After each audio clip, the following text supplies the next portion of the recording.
আসসালামু আলাইকুম সবাইকে। আজকে আরেকটি ছোট্ট মিনি ব্লগ নিয়ে আসলাম। আর আজকের ব্লগটাতে দেখতেই পেয়েছেন শুরু থেকেই যে আমার মেয়ের যে বেস্ট ফ্রেন্ড আয়শাদের বাসায় হচ্ছে আমরা স্কুল থেকেই চলে গিয়েছিলাম। তো একদিন সারাদিন ফ্রেন্ডদের সাথে কেমন কাটলো এটাই ছিল এটাই থাকবে আজকের ব্লগে, আপনারা দেখতে পারবেন।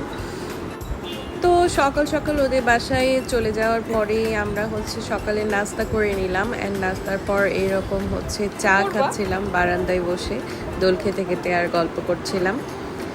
খুব ভালো লাগছিল ওই সময়টা।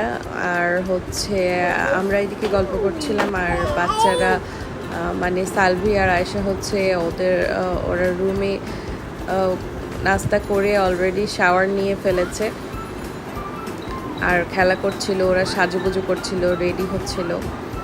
আর চা খাওয়ার এই মুহূর্তে কিন্তু বাহিরে ঝুম বৃষ্টি হচ্ছিল, আমি বৃষ্টি দেখছিলাম আর হচ্ছে চাটা এনজয় করছিলাম। খুবই ভালো লাগছিল, সব কিছু মিলায় খুবই ভালো লাগছিল। আর এই যে এদিকে ওরা দুই ফ্রেন্ড গোসল করে শাওয়ার টাওয়ার নিয়ে ওরা একদম ম্যাচিং ম্যাচিং ড্রেস পরে নিয়েছে, দুজন হচ্ছে ম্যাচিং ডল নিয়ে খেলছিল। ওরা একজন আরেকজনকে সাজুগুজু করিয়ে দিয়েছে। সবসময় ওরা এই কাজটা করে, এই একটা খেলা ওরা খেলবেই।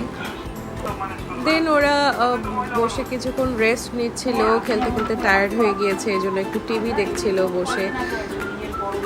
অ্যান্ড তারপর টিভি দেখার পর ওদেরকে একসাথে লাঞ্চ করিয়ে দেয়। অ্যান্ড লাঞ্চের পরে এই যে ওদের অনেক ঘুম পেয়ে যায়, ওরা এই যে দোলনায় বসে বসে হচ্ছে ঘুমিয়েই যাচ্ছিল গল্প করতে করতে।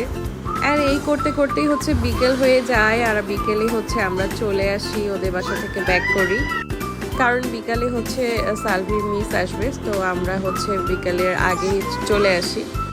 খুবই শর্ট টাইমের জন্য সময়টা ছিল। আর এটাই হচ্ছে আজকের মিনি ব্লগ ছিল। ভালো লাগলে অবশ্যই কিন্তু ভিডিওতে লাইক দিবেন। সবাই ভালো থাকবেন। আল্লাহ হাফেজ। Thanks for watching.